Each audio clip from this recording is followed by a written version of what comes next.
We're working on Project Equalizer. My name is Braden. I'm Ryan. I'm Nazanin. I'm me.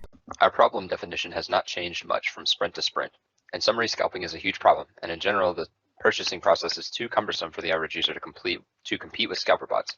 Current solutions exist for mitigating this issue, but their notification systems can be inaccurate, unreliable, and essentially useless if the corresponding monitoring platform is not easily accessible. The average user cannot really sit at their computers all day, waiting for stock or price changes. Some questions that we have used to formulate our success criteria for the sprint, as well as for the minimum viable product, focus primarily on the notification system. We want to find the optimal structure, as well as the desired level of customization and settings that make these notifications truly useful to the user. We would also like to generally evaluate and optimize our user experience and interface, as well as cross-compatibility for iOS and Android. This will ensure that our solution is equally effective across all types of smartphones and that accessibility is preserved. Quick updates for our architecture part. We built a retail store API by ourselves for testing because currently we cannot get other companies' API.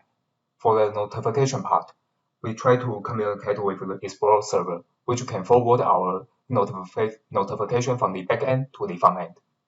And finally, we want to build some endpoints for the users to subscribe certain product. So we built a subscriber list by HTTP request, so the users can try to subscribe certain item, and we can send out notification according to this request and list.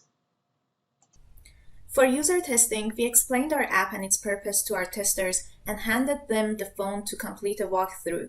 We have tested our project multiple times along the way to come up with the final product. Initially, the users did not like the clutter of data on the homepage and wanted to see a tile view of the products, which we implemented by moving the details of items to a separate page.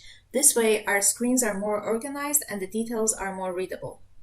Initially, the users enjoyed being offered various notification options, but found them to be not so clear and sometimes contradicting with each other and wanted to see a more fleshed out version. So we cleaned up the screen and reduced the number of options and changed some of the toggles to other appropriate fields for user input. This was mainly to address the user's desire to have control over the silent work hours. Also, the users had asked for the dark theme option, which we originally had as a button with no functionality. So we also implemented that for our final product. Let's talk about a story about Ryan and his pet dog Husky for our demo. Ryan has a playful husky that often destroys everything at home. Therefore, he wants to buy a book called Everything Dogs, which tells you how to train your dog not to be playful.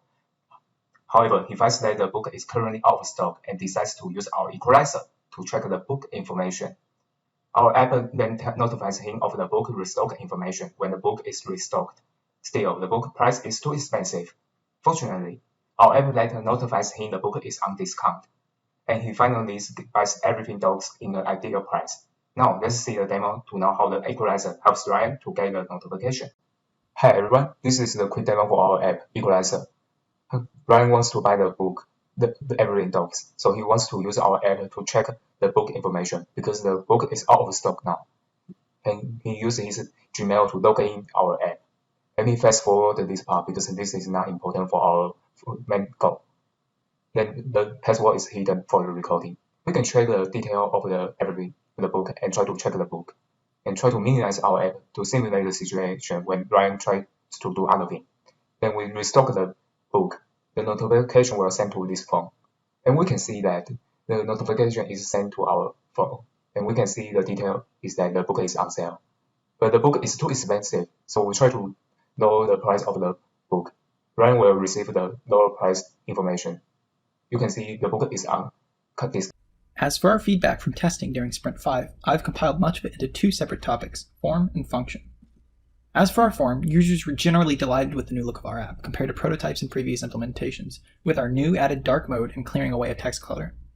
There were still some noticeable issues, however, with our styling throughout the app, including alignments, display preferences, and unnecessary data repetition. These are all issues we could confidently address in a Sprint 6, however, and are happy with how far our UI has come. When it comes to function, users were oftentimes like-minded in what they desired further from our app. They, and we, would like to see implementations of specific item notifications, product searching improvements, login simplification, and more useful linking from push notifications. These are all ideas the team considers important for our app development in the future. Thanks for all of your feedback and sticking with To the Moon as we aspire to equalize the e-commerce playing field.